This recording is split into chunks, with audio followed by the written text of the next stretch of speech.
They say lightning never strikes twice. But what if lightning takes the shape of a woman and she remembers your name? I was just a freelance technician, stuck in a nameless town after a storm wrecked the highway. But when I found her barefoot, glowing faintly under the rain, with eyes like vaults, my life stopped. Or maybe it finally started. If you believe in mysterious women, charged with secrets and born from the storm itself, then this story will haunt you.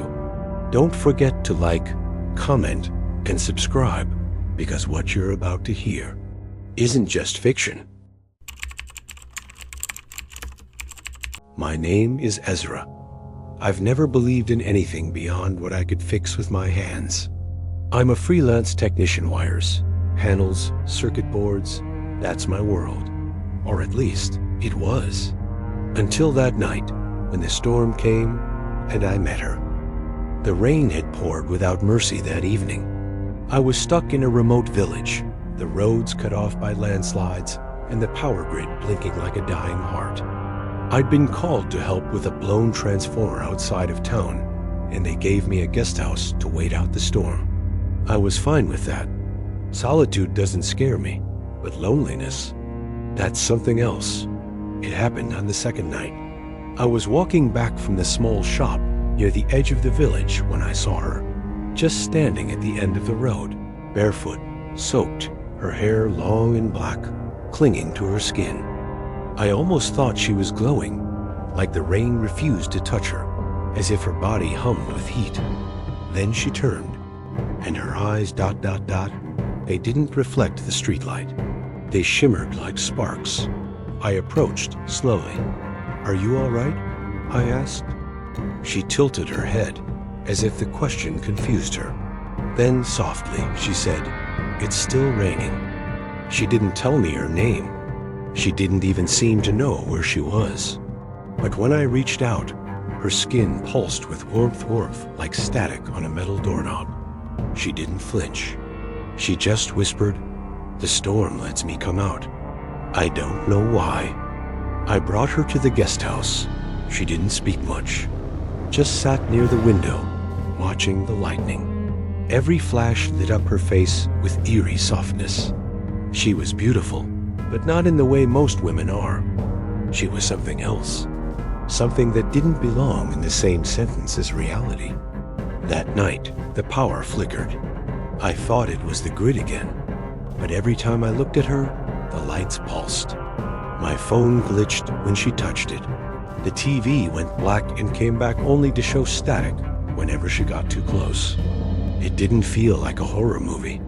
It felt like the air was responding to her, like she was the current.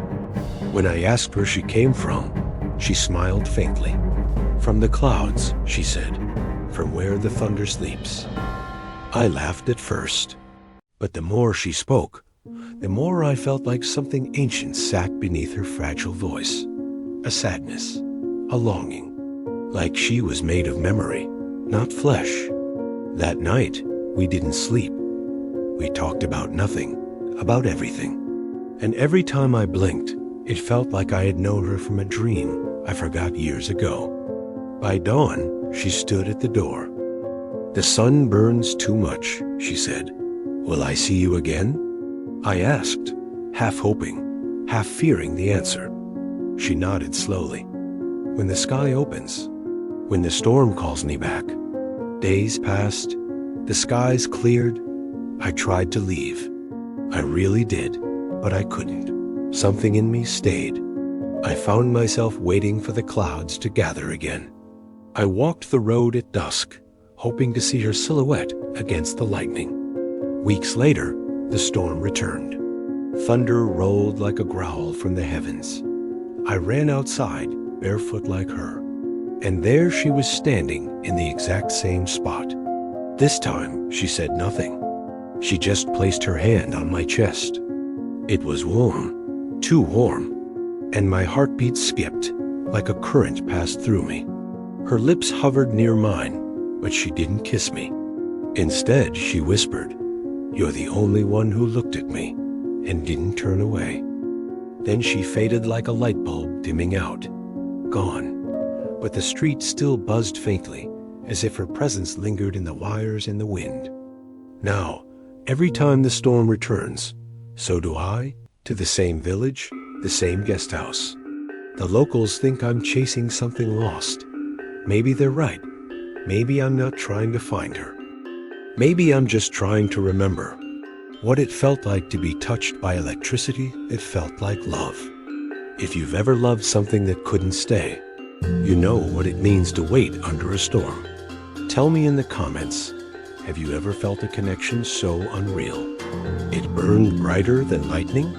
Don't forget to like, subscribe, and share, because stories like this, they never truly end.